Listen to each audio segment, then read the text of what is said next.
wethu uba siwubeke wangcwele phambi kwayo egameni likaYesu Kristu.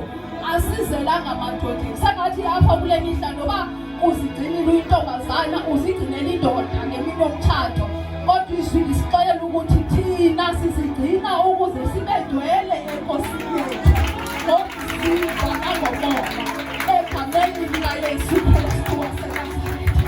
Inkosi mayisincede sengasingavusa bayo eme endaweni yokuma baye uThixo ngentombazana imile ebungcweleni obupheleleyo obusemzimbeni wayo nasemoyeni wentombazana.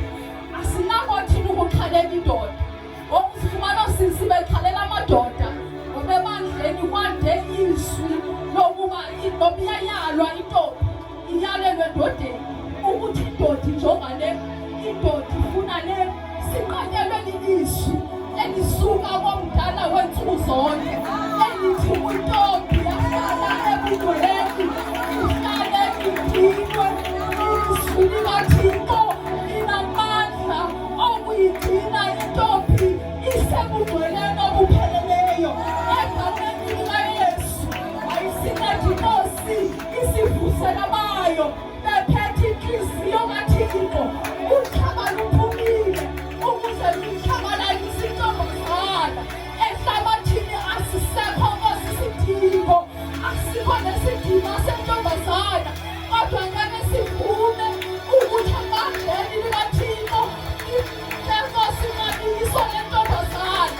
Inkosi mayisenzele inceba isimambele intombi ihlele ebungcweleni bukaThixo obupheleleyo obumsindo wayo intombazana namoya wentombazana ibengcwele ebusweni bukaThixo egameni likaYesu. Haleluya. Kule mihla sengathi ubungcwele yitrende abeyaphelelwa ixesha, kodwa umdala wezinsuku ngulo wayekhona before ixesha. UnguThixo kaThixo ixesha, unguThixo omiyo ngonaphakade. Ubungcwele yinkonzo yokuphilwa emandleni likaThixo, intombi esindisiweyo igcwalisiwe ngamandla ekhondeni. Inkosi mayisenzele inceba egameni likaYesu. Haleluya. Ngicela uphinde usifundele incwadi kaLuka chapter 1 verse 27 verse 25. Egameni likaYesu. Egameni likaYesu masimayisincede. Egameni likaYesu senzele inceba sivuswa kwantombi egameni likaYesu. Haleluya.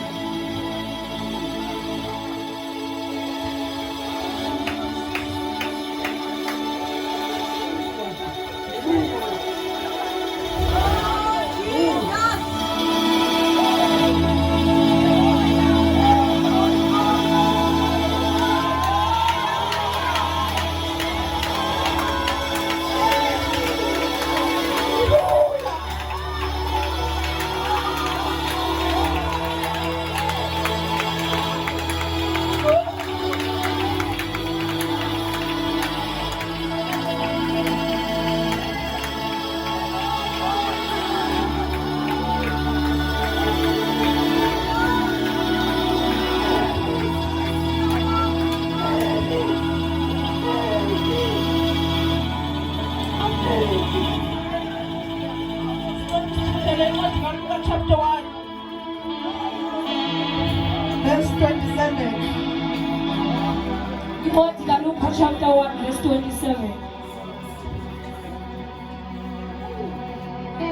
Ogama liyiNazaretha kwintombi egamelwe indoda egama linguYosefu yendlu kaDavide, laye igama lentombi leyo linguMariya. Verse 35. Saphendula isithunywa sathi kuye, umoya oyingcwele uyakuza phezu kwakho, athi namandla osenyangweni akusibekele. kungoko loo nto ingcwele izalwa nguwe iyakubizwa ngokuba ngunyana kaThixo. Amen. Apha sifumana intombi Maria iyegeji ukuba ibe itshate, kodwa inkosi ithi izulu lagqiba ukuthi inkosi uYesu izawufika ngentombi emhlabeni. Usiyakudumisa unendawo ethi uthe wena Nkosi wakunyula umsebenzi wokusindisa abantu, awasidela isizalo sentombi. Haleluya. Abantu ke ngoku basindile, kodwa ngoku balahlekelwe yintsingiselo yentombi ebantwini. Apha sixelela ukuthi intombi ingumntu wokuzala izinto ezingcwele zikaThixo, ezingelisi kukaThixo, egabeni likaYesu. Sizothetha ukuzalwa kwezinto ezingcwele zikaThixo kwibandla likaKristu egabeni likaYesu, ezingelilizwi eliyimbewu engenabonakala. Siyathandaza ukuthi ezibelekweni zakantombi kuhlala izwi likaThixo liphethe amandla esithandalo egabeni likaYesu.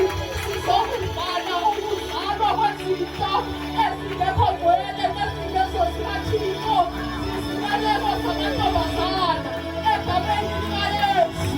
Sizothetha ukuzalwa kwezinto ezingelizwi likaThixo, ligcwele liphilile, liyimbewu engenabonakala. Sibhala ukuzalwa kwezinto ezingekho ngcwele, zizibeleko zamantombazana egabeni elithi umntwana uyintsikelelo evela kuThixo ngokuze kanjani. Siyawubhala lo mnyango wokuzalwa kwezinto ezingekho ngcwele, mazingekathina zinazo zikaThixo, ezibelekweni zamantombazana. Kodwa sizokubuza simemezele ukuzalwa kwezinto eziphilileyo, ezingcwele, ezingelizwi likaThixo, eliyimbewu engenabonakala egabeni